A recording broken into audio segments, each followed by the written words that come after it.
Sir next है अपने अंकित सामरिया। अंकित अच्छा। कौन करें? अंकित सामरिया है। अंकित जी सुन रहे हैं?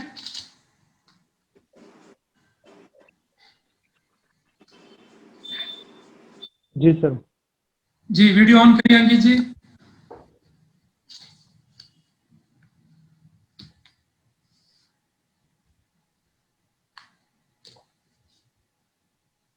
जी सर।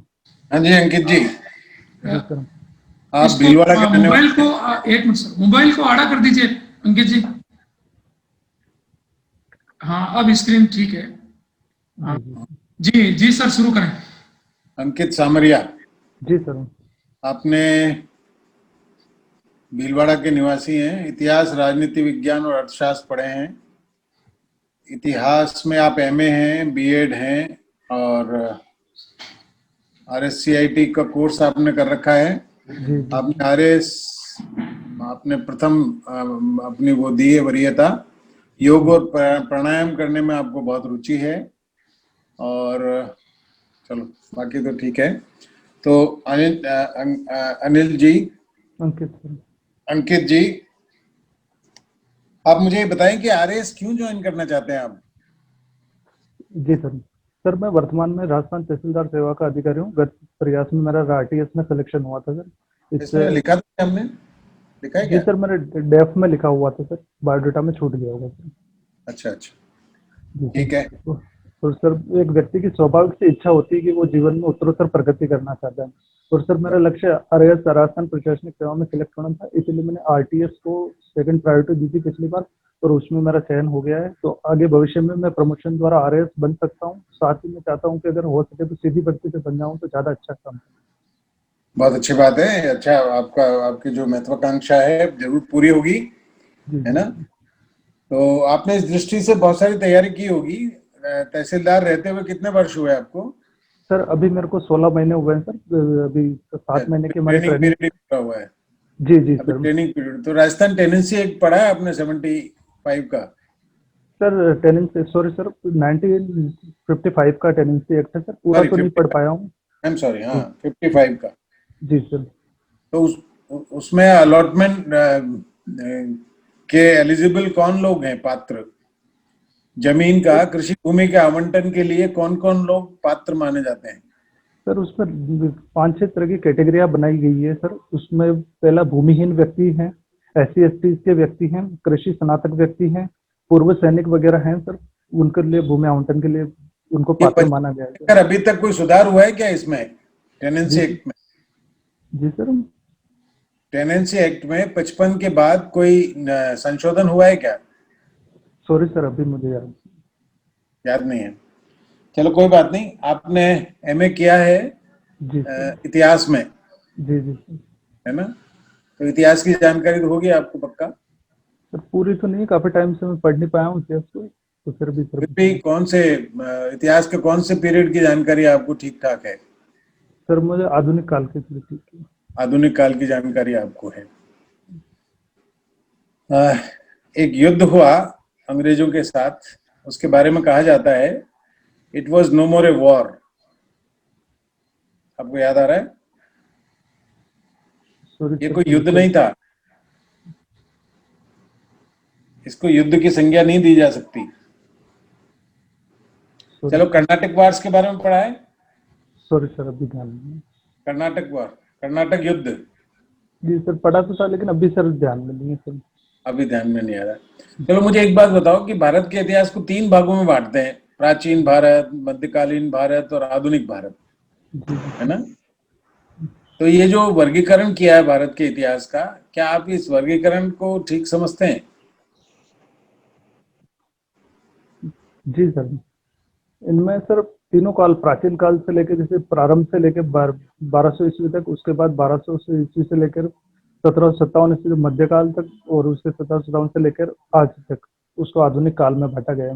हालांकि ये ब्रिटिश शासन काल के दौरान इसको इन 3 कालों में बांटा गया है समय अनुसार। किसने बांटा, किसने किया ये वर्गीकरण? सॉरी सर, मैं अभी माफी चाहूंगा, मैं नाम रिकॉल नहीं कर पा रहा हूँ। देखो भारत का जो क्रमबद्ध इतिहास लेखन शुरू हुआ, तिथिक्रम से इतिहास लेखन शुरू हुआ आधुनिक काल में, है ना। आधुनिक काल में, आधुनिक युग में जो भारत का इतिहास लेखन कब से प्रारंभ हुआ? Sorry sir. अच्छा, तो मुझे आप बताएं कि भारत में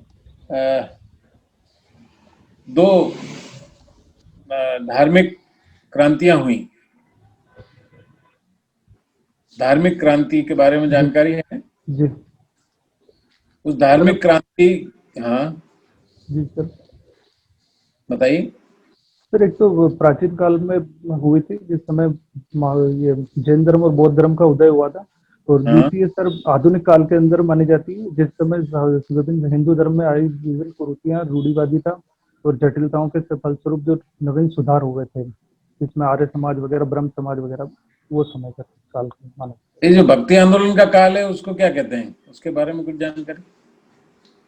वो भी क्रांति का युग था क्या? जी जी सर।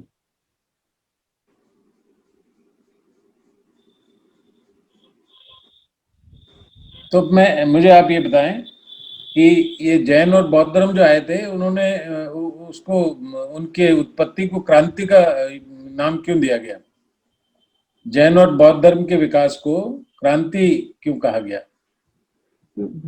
क्रांति सर उस चीज को कहा जाता है जिसके फलस्वरूप समाज में एकाएक कोई परिवर्तन आता है, किसी व्यवस्था जो चली आ रही है उसमें परिवर्तन आता है। तो जैन धर्म और बौद्ध धर्म का उदय जिस समय हुआ था, उस समय हमारे ब्राह्मण धर्म के अंदर अनेक रूढ़िवादिता और जटिलताओं का समावेश हो चुका था, और उस समय उच्च वर्ग जो था समाज का, उसका ही बोलबाला था। तो निम्न वर्ग वगैरह को उतना सम्मान वगैरह उस समय नहीं मिल पाता था। तो जैन धर्म बौद्ध धर्म के उदय के बाद सभी धर्मों की समानता का सिद्धांत इन्होंने दिया था, और इसी के फलस्वरूप से इसको क्रांति की संज्ञा दी गई।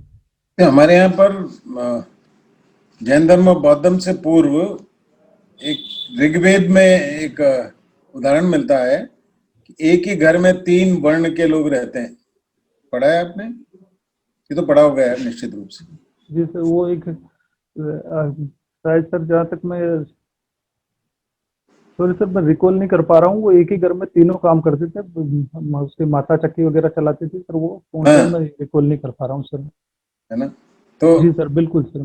तो हमारी जो मौलिक व्यवस्था थी, उस व्यवस्था में तो कोई भेदभाव नजर नहीं आता है। जी जी। ये लेकिन बाद में कैसे? समय के साथ एक वर्ग का समाज में और राज्य में हर जगह बोलबाला बढ़ता गया, और दूसरे वर्ग को वो अवसर नहीं मिल पाया, जिसके चलो, बौद्ध धर्म में एक टर्म आती है प्रतीत्य समुत्पाद। जी सर, और प्रतीत्य समुत्पाद के अनुसार किसी न किसी घटना का कोई ना कोई कारण अवश्य होता है, कोई भी घटना बिना कारण से नहीं होती है। तो इसको कार्य कारणवाद भी कह सकते हैं क्या? जी सर। कार्य कारणवाद कह सकते हैं इसको। जी जी। तो इस दृष्टि से बुद्ध धर्म सृष्टि की उत्पत्ति का कौन सा सिद्धांत बताता है? सर जहां तक मैं रिकॉल कर पा रहा हूँ सर, क्षणिकवाद। ये क्या है? क्षणिकवाद मतलब इस जन्म में सभी चीजें जो है वो क्षणिक है, और सबका अस्तित्व समाप्त हो जाएगा इसी तरह। फिर सृष्टि की उत्पत्ति कैसे आगे कैसे चलेगी? गौतम बुद्ध ने क्या कहा है? सृष्टि आगे कैसे चलेगी फिर? सॉरी सर, नहीं मालूम? जी सर अभी मान लीजिए। गौतम बुद्ध ने 6 द्रव्यों की बात की है। 6 द्रव्यों से निर्मित है ये सृष्टि। सर वो जी क्या सर, है? जीव, द्रव्य, पुद्गल, आकाश। सॉरी सर, 4 ही आता है। चलो आखिरी सवाल। आप योग दर्शन में विश्वास रखते हैं, प्राणायाम करते हैं, है ना? जी सर। तो योग के प्रणेता कौन थे? महर्षि पतंजलि जी। क्या, कौन से ग्रंथ लिखा उन्होंने? सर महाभाष्य लिखा। किसका Mahabhashya? Sir Patanjali, sorry sir, योग सूत्र। योग सूत्र, है ना? तो 8 अंग आपको ध्यान याद है क्या? जी सर। कौन कौन से हैं? यम, नियम, आसन, अच्छा, अपन प्राणायाम, तो कोई बात नहीं। अब यम का पालन कैसे किया जाए? यम के सर 5 सिद्धांत हैं इसमें। यम के अंदर सत्य, अहिंसा, अस्थेय, अपरिग्रह और ब्रह्मचर्य, इनका पांचों का समुचित रूप से पालन यम की। अस्तेय क्या है? योग का अस्तेय? सॉरी सर, बिल्कुल और योग का अपरिग्रह क्या है? सॉरी और नियम का पालन करने के लिए क्या करना पड़ेगा? सॉरी सर, अभी ध्यान नहीं। धन्यवाद, बेस्ट ऑफ लक। जी अतुल सर। जी अंकित जी, आवाज आ रही मेरी? जी सर। जी अंकित जी, आप तहसीलदार हैं अभी आपने बताया। जी जी सर। क्या काम होते हैं तहसीलदार के? सर तहसीलदार अपने क्षेत्र का एक लैंड होल्डर होता है, और तहसीलदार का मुख्य कार्य अपने क्षेत्र में जो सारी जमीनें होती है उनका रिकॉर्ड को संधारित करवाना होता है, लगान की वसूली करवानी होती है, और सर और ये जो एसआर के रूप में उपपंजीयक का चार्ज भी होता है उसके पास होता है, इसमें रजिस्ट्रेशन वगैरह के काम होते हैं सर। और जो चुनाव वगैरह में एईआरओ की भूमिका होती है, सहायक निर्वाचन अधिकारी की, वो अपने दायित्वों का निर्वहन भी उसमें द्वारा करता है। तो मेनली तहसीलदार राजस्व प्रशासन का अधिकारी है? जी सर। अच्छा अच्छा, क्या हायरार्की है टॉप टू बॉटम? सर राजस्व प्रशासन में जिला कलेक्टर जिला स्तर पे, उसके बाद जी। अतिरिक्त जिला कलेक्टर, उसके बाद उपखंड अधिकारी, उसके बाद सहायक कलेक्टर होते हैं जो अंडर ट्रेनिंग आईएएस और आरएस अधिकारियों को लगाया जाता है, उसके बाद तहसीलदार होता है, उसके बाद नायब तहसीलदार होते हैं, और उसके बाद आईएलआर होते हैं जो गिरदावर जिनको बोला है, रेवेन्यू इंस्पेक्टर, उनके बाद पटवारी होते हैं। सबसे नीचे पटवारी होता है जी जी और सबसे ऊपर कलेक्टर हो गया। सर जिले के और अगर पूरा स्टेट लेवल की बात करें तो कलेक्टर से फिर ऊपर बताएं। कलेक्टर से ऊपर सर एडिशनल डिविजनल कमिश्नर और डिविजनल कमिश्नर होते हैं संभाग में, और ऊपर रेवेन्यू में हायर के हुए ऐसे ये मुख्य सचिव होते हैं। तो मुख्य सचिव हेड है पूरे इस डिपार्टमेंट का? नहीं सर, इस डिपार्टमेंट का हेड तो सर प्रिंसिपल रेवेन्यू सेक्रेटरी होते हैं। ओके ओके, ठीक है, वेरी गुड। ये बताएं मुझे कि न्यूज़पेपर में मैं पढ़ रहा था कि जब ठंड बढ़ेगी 16 डिग्री टेम्परेचर हो जाएगा तो कोरोना बढ़ेगा, जी सर। ऐसा क्यों? हाँ सर, इसका मेरा साइंटिफिक रीजन तो ध्यान में नहीं है, लेकिन सर ऐसा मेरा मानना है कि ठंड के अंदर इस वायरस का विकास तीव्र गति से होता है, और ऐसा भी है कि सर ठंड के समय हम आसानी से सर छोटी मोटी बीमारियों से ग्रसित हो जाते हैं, जैसे आईएलआई वाले जो बीमारियां आती हैं। अच्छा अच्छा, तो क्या ये बताएं, इतना पॉल्यूशन, जैसे अब दिल्ली में पॉल्यूशन शुरू हो गया है, अभी अब दशहरा है, दीपावली है, तो पटाखे फोड़े जाने हैं, तो क्या इससे भी कुछ फर्क पड़ने वाला है कोरोना पे? सर इसमें प्रदूषण बढ़ने के कारण हमारे को जो श्वास की तकलीफ है, अस्थमा वगैरह की समस्या है, उन पेशेंट्स को सर हो सकता है थोड़ी समस्या बढ़े इससे। हम्म, तो मतलब इससे कोरोना और बढ़ेगा या घटेगा? सर इसमें जैसे थोड़ी ठंड शुरू होगी नवंबर से दिसंबर के में, उस समय थोड़ा ये कोरोना का प्रभाव जो है वो बढ़ेगा, उसके बाद फिर इसका डाउन होना शुरू हो जाएगा सर दिसंबर के एंड से जनवरी में सर। अच्छा अच्छा, नहीं जैसे तो अब पटाखे छोड़े जाते हैं तो हम लोग देखते हैं कि जितने कीट पतंगे और इस तरह के जो होते हैं कहें वो सब खत्म हो जाते हैं पटाखों से, दशहरा के बाद वो सारी चीजें खत्म हो जाती हैं, कीट पतंगे वगैरह। तो कोरोना का मतलब कोई ऐसा प्रभाव नहीं है कि कोरोना भी खत्म हो जाए उससे? तो मेरे हिसाब से सर इससे कोरोना का समाप्त तो नहीं हो सकता। अच्छा, ऐसी कोई रिसर्च नहीं है अभी हमारे पास? Okay okay. ये बताया, अभी नासा ने एक उपग्रह भेजा है, सॉरी नासा ने यान भेजा है, सॉरी सर। कहाँ कहाँ भेजा है, कुछ है जानकारी? क्षुद्र ग्रह है कोई? नहीं सर, नहीं। बेन्नू नाम सुना है? Sorry sir. अच्छा, उसकी जानकारी नहीं है आपको। क्षुद्र ग्रह क्या होता है ये बता पाएंगे?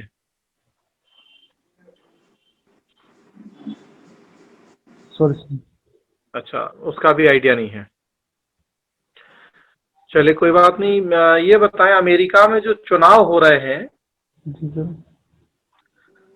वहां भी इस तरह की चर्चाएं हैं कि राष्ट्रपति बनेंगे तो फ्री वैक्सीन, और हमारे यहाँ बिहार में भी इसी तरह के वायदे किए जा रहे हैं कि चुनाव में जीत जाएंगे तो फ्री वैक्सीन।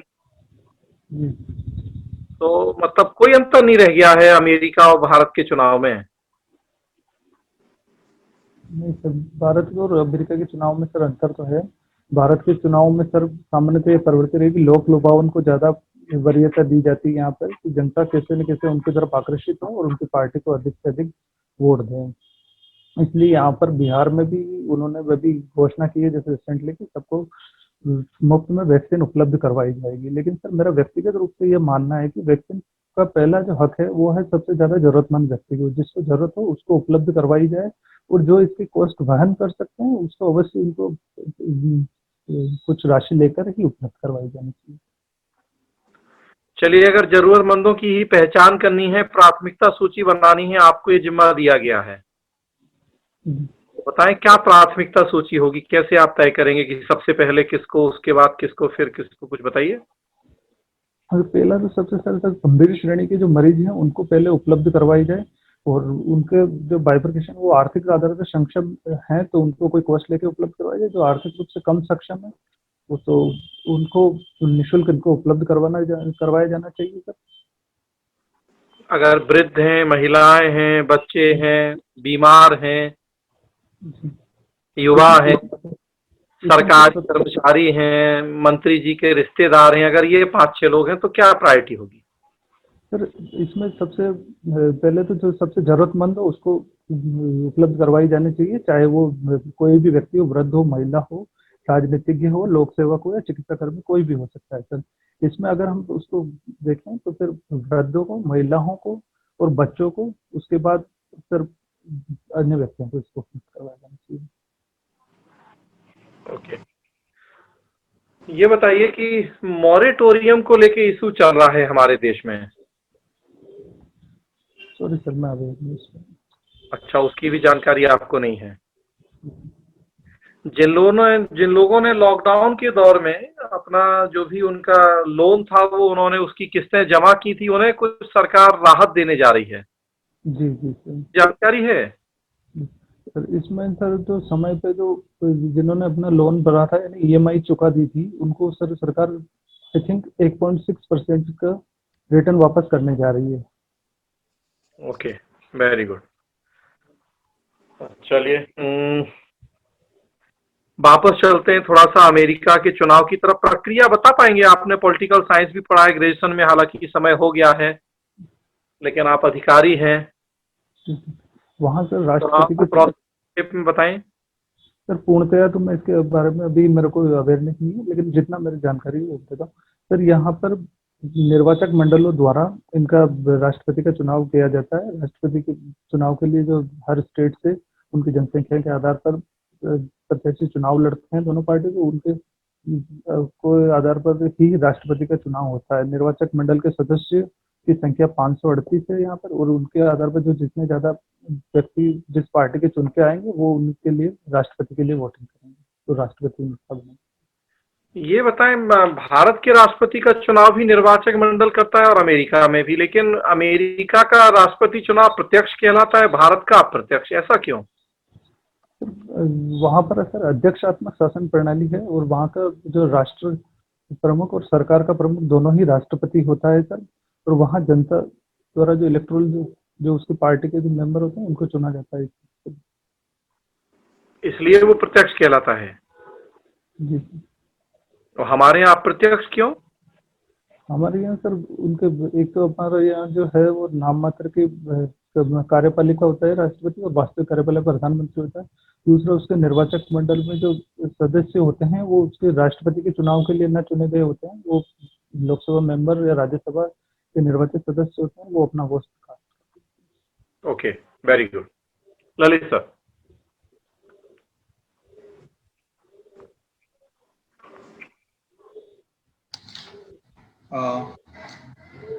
अर्थशास्त्र है आपके पास? जी जी sir.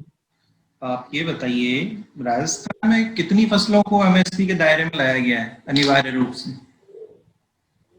Sorry sir, exact figure तो मुझे बता दीजिए। अच्छा, न्यूज़पेपर पढ़ रहे हैं आप?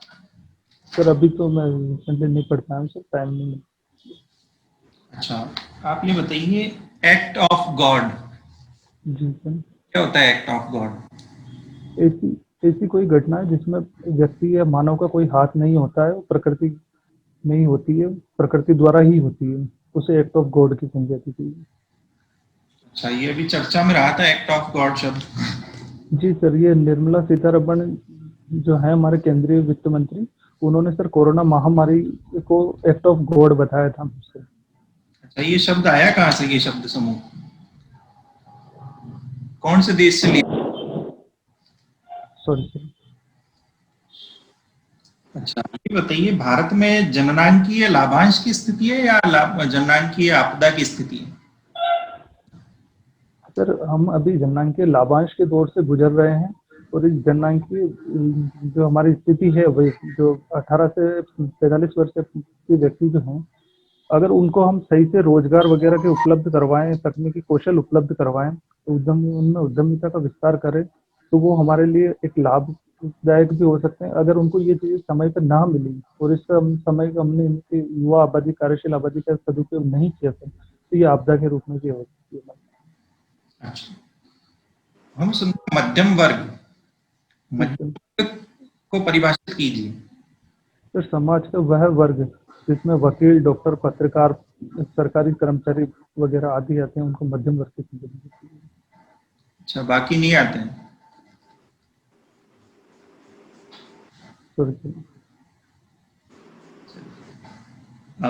आप ये बताइए, न्याय में देरी न्याय न मिलने के समान है। जी सर। सर जहां तक मैं रिकॉल कर पा रहा हूँ सर, ये प्लेटो का स्टेटमेंट है। अच्छा, क्या कारण होते हैं देरी के आपके हिसाब से? सर कई बार क्या है कि समय पर हमारे वो प्रकरण हमारे पास सामने नहीं आ पाता है, जब हमारे पास आ भी जाता है तो कई बार उनकी जांच करने में काफी विलम्ब हो जाता है, तो उस कारण से वो न्यायालय के सामने उनके स्पष्ट जो घटनाक्रम होता है उसकी जानकारी नहीं हो पाती है, एविडेंस उनके सामने प्रस्तुत नहीं किए जा सकते होते हैं समय पर। इस कारण से सर उसमें न्याय में देरी होती है। अच्छा, ऐसे कोई 2-3 उदाहरण बता सकते हैं जिनमें सुप्रीम कोर्ट में आधी रात को भी सुनवाई हुई है? सर इसमें सर वो मुंबई आतंकी मुंबई ताज होटल में जो बम ब्लास्ट हुए थे सर, उसके आरोपी सर, माफी चाहूंगा नाम रिकॉल नहीं कर पाऊंगा, उनके मामले में एक बार सुनवाई हुई थी, और एक बार अफजल गुरु जो है जम्मू कश्मीर के रहने वाले थे, उनके मामले में सर देर सुनवाई। और एक सर ये निर्भया कांड वाले में भी सर, इसमें भी रात में। अच्छा, अभी एक डेटा आया है कि उसमें प्रति लाख पे 10 जज बता रखे हैं, कितने लाख पे है न्यूज पे? सर सॉरी सर, अभी शशि थरूर जी का मैं एक पढ़ रहा था, तो उसमें बताया उन्होंने कि भारत को दुनिया का भरोसा जीतना है तो घरेलू मुद्दे सुलझाने होंगे। क्या है ये घरेलू मुद्दे? सॉरी सर, मैंने नहीं पढ़ा। जी ललित। जी अंकित जी। जी सर। भीलवाड़ा के मूल निवासी हैं? जी सर। तो ये बताएं कि भीलवाड़ा को मैनचेस्टर क्यों कहते हैं? सर रिपीट करने के लिए बताएं मैनचेस्टर क्या है? अब मैनचेस्टर सुना आपने? जी सर, इंग्लैंड का एक शहर है मैनचेस्टर सर, वहाँ वस्त्र उत्पादन अधिकतम होने के कारण उसको मैनचेस्टर सिटी के रूप में। अच्छा बताएं कि ये भीलवाड़ा के अलावा कौन से राजस्थान के ऐसे क्षेत्र हैं जो वस्त्र उद्योग के लिए प्रसिद्ध हैं? सर अलवर के अंदर है सर, पाली डिस्ट्रिक्ट में है वो सर, एक ब्यावर। ठीक है, और इसके अलावा एक आध नाम और आपके आसपास? सर बांसवाड़ा डिस्ट्रिक्ट में। अच्छा ये बताएं भीलवाड़ा की स्थापना कब किसने की? सर भीलवाड़ा की स्थापना के बारे में तो सर कोई विशेष ऑथेंटिक सोर्स नहीं मिलता है। एक भील समाज के एक व्यक्ति ने जूनावास क्षेत्र के अंदर एक शिव जी का मंदिर स्थापित किया था और उसके आसपास एक भीलों की बस्ती स्थापित की थी, उसी के आधार पर इस शहर का नाम भीलवाड़ा पड़ा है। एक दूसरा मत ये है कि सर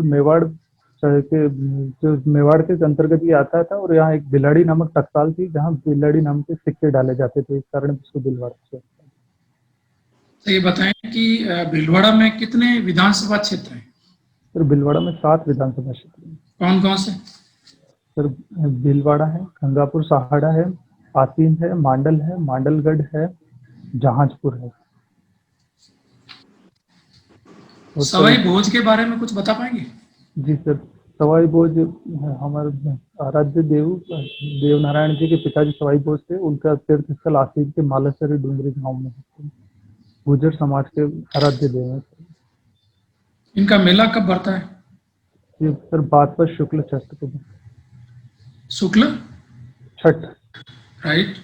तो ये बताएं कि इनके मंदिर में क्या है, मूर्ति या कुछ? नहीं सर, इनकी मूर्ति नहीं होती है, इनकी ईंटें रखी होती है और उसके नीम की पत्तियों से इनकी पूजा की जाती है। राइट। तो बताएं फड़ चित्रांकन क्या होता है? फड़ चित्रांकन। फड़ चित्रांकन पौराणिक कथाओं एवं दृश्यों को कपड़े पर उकेरना, ये फड़ चित्रकारी कहलाता है। अच्छा, प्रमुख कलाकार इसके? सर श्रीलाल जोशी, शांतिलाल जोशी और सर गोपाल जोशी। राइट। अच्छा बताएं महासतियों का टीला क्या है? सर जहां तक मैं रिकॉल कर पा रहा हूँ सर, बागोर के अंदर जो सभ्यता है उसमें। ठीक है। बागोर किस नदी के किनारे है? सर बागोर कोठारी नदी के किनारे। राइट।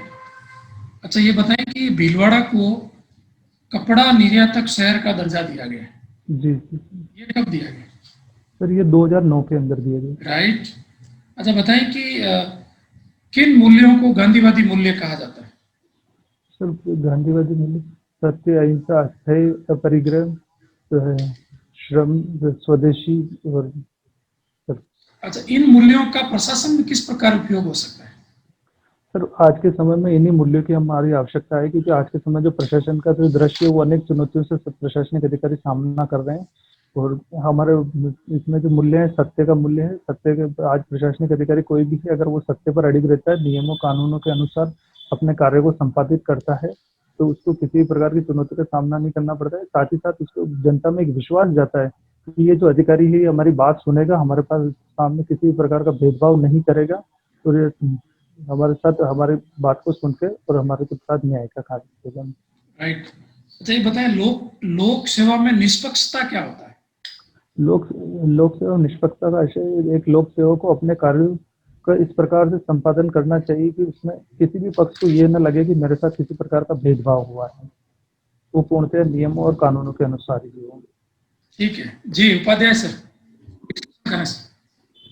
हाँ जी, अंकित सामरिया जी सर। आपने बहुत अच्छे जवाब दिए कई सवालों के। थोड़ा इतिहास आपने पढ़ा है, फिर भी इतिहास की थोड़ी कम जानकारी है, क्योंकि जी सर। स्वाभाविक हम मानकर चलते हैं कि ये तो मेरा पढ़ा हुआ है, इसको क्या तैयार करना। नहीं सॉरी सर, 1 मिनट में निवेदन करना चाहूंगा। अभी काफी दिनों से सर मैं फील्ड पोस्टिंग थी, मेरे को सुबह 6 से शाम 6 तक मेरी ड्यूटी लगती थी। इस कारण से मैं 1 महीने सर पढ़ाई से काफी दूर रहा हूँ सर, मैं पढ़ नहीं पाया हूँ सर। हॉबी लिखा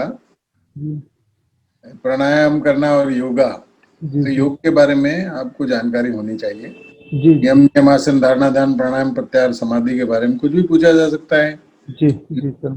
योग दर्शन के प्रणेता के बारे में, अष्टांग योग के बारे में, तो उसमें थोड़ा जानकारी होना चाहिए। तो थोड़ी अपनी आवाज में बुलंदी लाएं जी। थोड़ा ऐसा लगना चाहिए एंथुजियाज्म कि मैं आरएस सेलेक्ट होने के लिए आया हूँ, केवल इंटरव्यू देके लौटने के लिए नहीं। एक जोश चेहरे पे, एकदम खुशी चेहरे पे, खुशी नहीं है आपकी, एक नर्वसनेस लग रही है। कई सवालों के जवाब कोई भी व्यक्ति सभी सवालों के जवाब नहीं दे सकता, ये मानकर चलें, ठीक है। लेकिन एक उत्साह होना चाहिए चेहरे पे, हंसी होनी चाहिए, मुस्कुराहट होनी चाहिए, गुलाब के फूल की तरह खिला हुआ चेहरा होना चाहिए, सड़े हुए गोभी के फूल की तरह नहीं।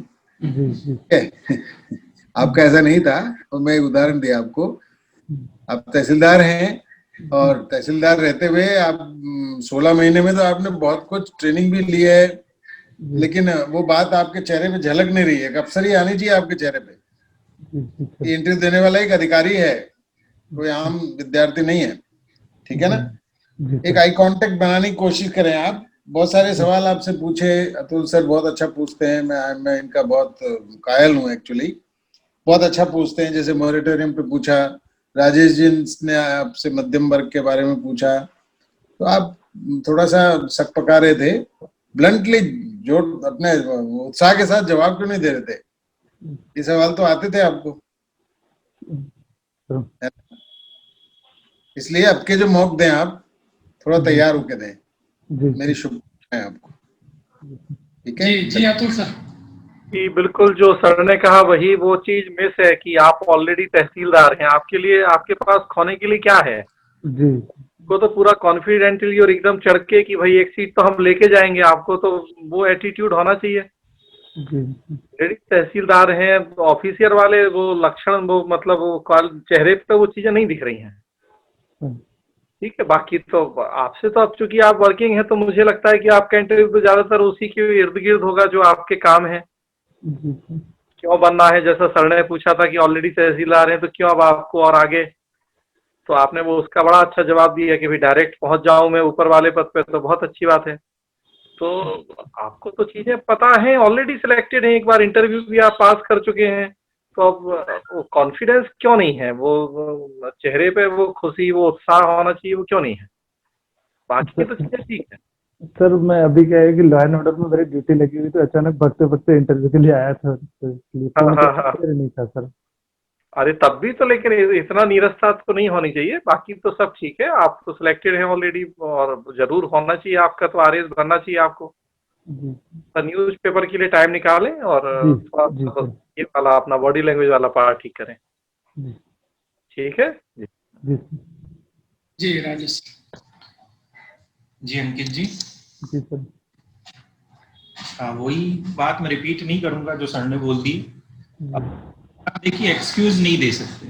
आपका जिस दिन इंटरव्यू होगा हो सकता है शायद उसके 2-4 दिन पहले भी आप ड्यूटी कर रहे हो, ठीक है। और एक आपने कहा कि सर टाइम नहीं मिलता है, तो न्यूज़पेपर तो जरूर पढ़ा होगा। आप करंट के मुद्दों पर भी स्पष्ट नहीं रहे, कुछ प्रश्न ऐसे थे, ठीक है, जिनका बुक से रिलेशन ही नहीं है, कई प्रश्न तो ऐसे थे। स्वाभाविक जो ज्ञान होता है उसके आधार पे भी आप उनका उत्तर दे सकते थे, ठीक है। बुक से जुड़े हुए प्रश्न जरूर नहीं है कि सबको आए, लेकिन जो स्वाभाविक आंसर होने चाहिए वो तो आप दे ही सकते हैं, या जो करंट के जो मुद्दे हैं उन पे अपनी एक स्पष्ट राय रख सकते हैं, ठीक है। फॉर्मली नहीं थे, और अगला जो मॉक हो तो उसको थोड़ा तैयारी के साथ दें, यही रहेगी आपसे। धन्यवाद। जी अंकित जी, जी सर। व्यक्तित्व अच्छा है, शब्द चयन भी अच्छा है, आपका प्रभाव भी बढ़िया है। बस वो जो सर ने बताया उसका आप ध्यान रखें। जी जी तो ये है, और ज्ञान पक्ष में हम जाएंगे तो इतिहास की जानकारी आपको बढ़ानी होगी। मेंस पे पढ़ा वो सारा प्री इंटरव्यू का पार्ट बनता है। अब नहीं कह पाएंगे कि मेरा बीएससी था या मेरा वो था। ये दूसरा, करंट इश्यूज जैसा सर आपको बता चुके हैं, भूगोल की अति सामान्य जानकारी है, क्षुद्र ग्रह, तो ये जो बहुत कॉमन लेवल का बहुत सामान्य स्तर का है, इसको क्या कहें, ये उत्तर आप नहीं दे पाए थे। सॉरी, गांधीवादी मूल्यों पर आपका उत्तर अच्छा था, आपने व्यवहारिक पक्ष से जोड़ा उसको, और संविधान और हॉबी को और अच्छा तैयार करने का प्रयास करें। जी जी सर। पर थोड़ा सा और इसको थोड़ा टाइम निकालें, इंटरव्यू के आसपास आप काफी छुट्टियां भी ले लें, महीना 1.5 महीना, और बढ़िया डिटेल डीप तैयारी करेंगे तो अच्छा रिजल्ट होने की आशा करते हैं। Okay Ankit, all the best.